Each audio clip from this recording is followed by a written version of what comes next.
So like I was practicing for the SAT and I took these practice exams and then I got these, scores that depending on who you are, you might think these are good, you might think these are bad. I really don't know or care because ideally any normal person would be like, I want a 1600 or some crap. I don't need a 1600. I'm not going to endlessly drain money until I get a 1600 because then I go bankrupt. But I mean, 1390 is still has room for improvement, right? There, you can't go wrong trying to get better. And also, missing 19 questions does kind of piss me off a little bit. Now, my prediction was exactly this. I would miss a lot of reading and writing questions, and Yahoo, I did miss a lot of reading and writing questions. 16 incorrect in reading and writing, 3 incorrect in math. This was exactly my prediction, right? I would miss a lot of reading and writing because I hate reading and writing. Everyone hates reading and writing. These are the two types of people in the world. You either are good at math and bad at reading and writing, or you're freaking weird. I don't know, because no one is good at reading and writing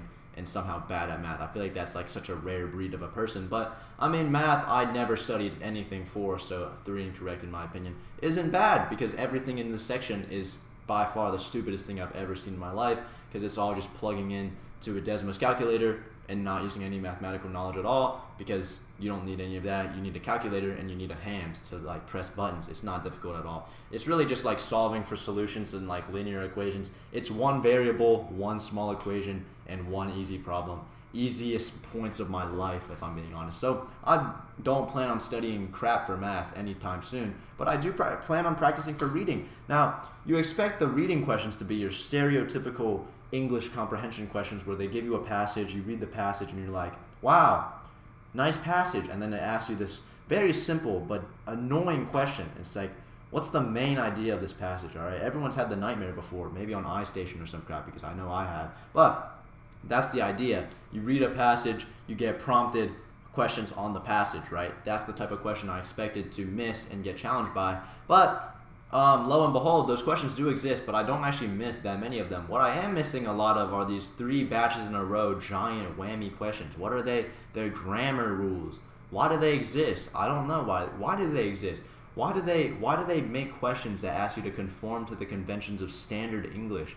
I don't understand what the logic was here. Like those annoying questions where you read a passage or a poem, even worse, a passage, and you have to analyze and like, what are they saying? What are they saying? I hate those questions. They're annoying.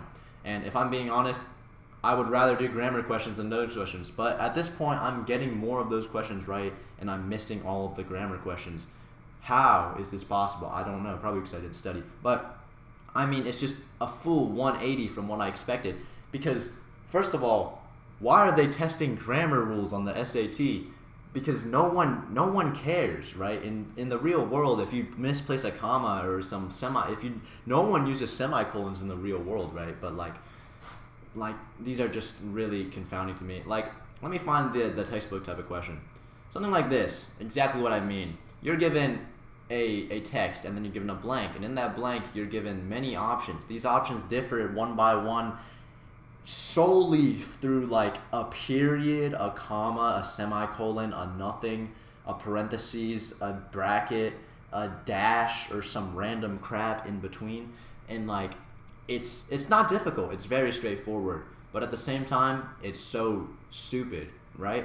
So like when I answer these questions, I'm not going through any weird algorithm in my brain. That's just for math. I'm not thinking about it, right? I just read it in my head, and wherever I hear a natural pause and I feel comfortable putting a natural pause there, I'm like, oh, there's probably supposed to be a comma there, and then I just pick that answer, and then that answer ends up being wrong because I'm probably being like extremely retarded. But these are just not very interesting questions to me, and like, yeah, I missed like 90% of them, but they kind of suck. Like 4 in a row, comma, no comma, semicolon, what?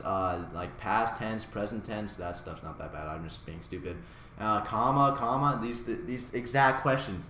Comma, no comma, period, no period, semicolon. What is a semicolon? What is a colon? I've never learned that in my life. The teachers don't teach that for crap. They teach it for like 1 week and then they don't mention it ever again.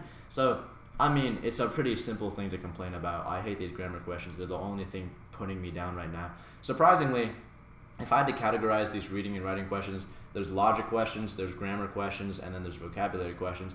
I miss a few of the vocabulary questions, but at that point, I'm not going to go study the dictionary. That's just bland, so I can't do anything about that. And I get most of them right. So vocabulary is not that big of a deal. Surprisingly, the logic questions, I expect it to be the most challenging, but they're not. I'm getting most of the logic questions right. It's like those are just the reading the passage, figuring out what it means. Those are actually really straightforward as long as you have a clear mind. As long as you're not drugged up and high, you can just think through it, and it's pretty straightforward.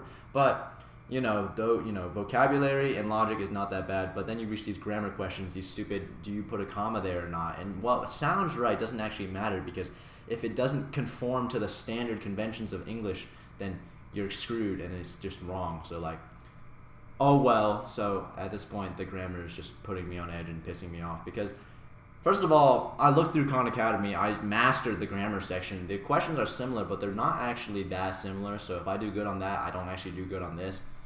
So where do I practice these grammar rules? I don't know. I just asked Peter because he already took the SAT 5 times. But math, I said before, this is not difficult. You just plug it into a calculator. It's not bad at all. But where do I go? My tests. Yeah, we can ignore the 800. I took the first one. That was pretty, in my opinion, and then I did this one, which is more or less Like I got one wrong in the math section. It was a stupid question too. I should have definitely gotten that one right, but oh well, I'm not gonna mind that because I'm not studying math. 10 wrong in reading and writing. What type of questions did I get wrong? Not the stupid, like these ones. Comma or no comma? Comma, comma, comma, comma. These are just like the order structuring of the sentence, basically more grammar rules. It's just really stupid. I got this one right somehow. Oh, how did I get that right? It was a semicolon one. Oh my god, like more comma, no comma, freaking stupid questions. And then vocabulary questions I'm somehow missing because I just don't know words. And then, oh, what is that? Comma, wait, that's not even commas. Apostrophes, like, whatever that is. Commas, semicolons, sentence structuring, just like a bunch of random garbage that I shouldn't be missing, but oh well, it's grammar rules. What can I do? But yeah, I don't even know why I'm complaining because these realistically aren't that hard to learn. I can just find some way to study them, and then once I get grammar rules down, I should be able to actually get pretty high scores on like the SAT, assuming the real one is similar to the practice one. But yeah, it's really not that bad. I'm just complaining because grammar rules are realistically extremely stupid. No one needs to know standard conventions of English because it's not like some grammar Nazi is going to be in the real world picking you off, giving you punishments in real life if you ever get something grammatically incorrect. That's not going to happen, right? I can say English. It doesn't matter if it's grammatically correct. You can usually understand it. And if you can't, that's on you. That's on you for being stupid. So, like, grammar doesn't matter, right? Like, give me more of the comprehension questions. Don't actually, because I hate those questions. But, like, just give me something that's not grammar. Oh, whatever. I'll just study more of it. But it's not that big of a deal. My hair looks like crap. I need to get a haircut soon. But, yeah, SAT. I'm freaking cooked.